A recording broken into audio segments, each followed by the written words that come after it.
ചിലപ്പോഴൊക്കെ കിച്ചണിലേക്ക് എത്തുന്ന സുന്ദരനായ ഒരു റിസപ്ഷനിസ്റ്റ്. കോട്ടയം പുതുപ്പള്ളി സ്വദേശിയായ ജോബി ജോർജ്. അസ്മിന എന്ന യുവതിയുടെ അടുക്കളയിലെ പാചകകലയിൽ മുഴുകി സമയം കളഞ്ഞിട്ടുണ്ട് ഒത്തിരി. റിസപ്ഷനിസ്റ്റ് മുഖസൗന്ദര്യവും കായബലവുമുള്ള ഒരു ചെറുപ്പക്കാരൻ. വയസ്സ് 30, വിവാഹിതനാണ്. എങ്കിലും മധുരവർത്തമാനങ്ങളും ചുറ്റിക്കളിയും കണ്ണെടുക്കാത്ത നോട്ടവും 2 കുട്ടികളുടെ അമ്മയും വിവാഹമോചനം നേടിയ യുവതിയുമായ അസ്മിനയിൽ പ്രണയത്തിന്റെ പൂവല്ലരി മുട്ടിടാൻ കാരണമായി. പിന്നെ പരസ്പരം പങ്കിട്ട നിമിഷങ്ങളിൽ, വെറുതെ പറഞ്ഞ തമാശകളിൽ പോലും നിന്നെ ഞാൻ ഇല്ലാതാക്കുമെന്ന് അവൻ പറഞ്ഞിട്ടില്ല. ഇതിനകം പലയിടത്തും അവർ ഒരുമിച്ച് താമസിച്ചു, ജോലി ചെയ്തു. ഈയിടെ അവളിൽ നിന്ന് അകലാൻ അവൻ ശ്രമിച്ചു. പോകുന്നിടത്തെല്ലാം കൂടെ കൂടി അസ്മിന എന്ന 38-കാരി. 3 ദിവസം മുൻപ് ജോബിയുടെ പുതിയ ജോലി സ്ഥലത്തും അസ്മിന എത്തി. ആറ്റിങ്ങൽ 3 മുക്കിലുള്ള ലോഡ്ജിൽ. അസ്മിന റൂമിലുണ്ട്. പക്ഷേ അന്ന് രാത്രി 1:30 മണി വരെ ജോബി കൂട്ടുകാരോടൊപ്പം കളിച്ചും ചിരിച്ചും റിസപ്ഷൻ ഏരിയയിൽ ഉണ്ടായിരുന്നു. പിന്നെ 1:30-ക്ക് ശേഷം അയാൾ റൂമിലേക്ക് പോയി. പിറ്റേന്ന് നേരം പുലർന്നപ്പോ അസ്മിന ഉണർന്നില്ല. അസ്മിന ഉണരുന്ന ലക്ഷണമില്ല. ജോബിയെ കാണാനുമില്ല.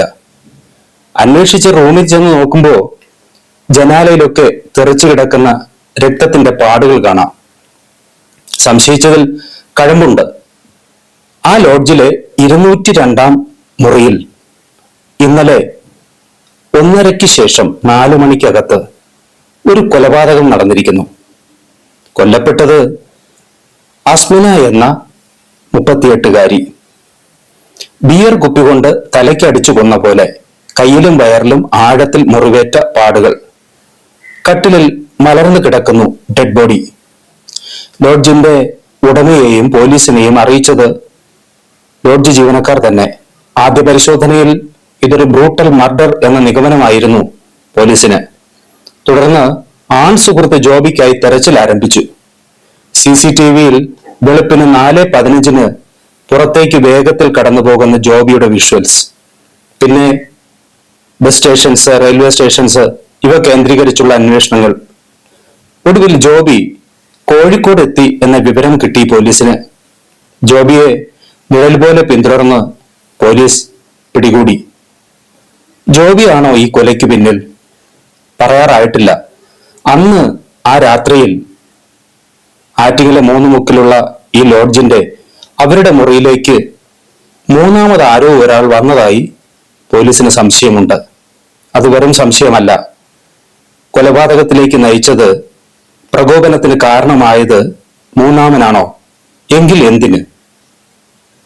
ആറ്റിങ്ങൽ സംഭവ സ്ഥലത്തേക്ക് ഇപ്പോ കസ്റ്റഡിയിലുള്ള ജോബിയെ ഉടൻ എത്തിക്കും. കോടതിയിൽ ഹാജരാക്കി പ്രതിയെന്ന് സംശയിക്കുന്ന ജോബിയെ തുടർന്ന് കസ്റ്റഡിയിൽ വാങ്ങി കൂടുതൽ ചോദ്യം ചെയ്യും. ഒരിക്കലും പ്രതീക്ഷിക്കാത്ത ഇരുണ്ട ജീവിതത്തിലേക്ക് മനുഷ്യന്റെ മനസ്സുകൾ കുതറി വീഴുന്നതിനെ മെന്റൽ ട്രാപ്പ് എന്ന് വിളിക്കുന്നു.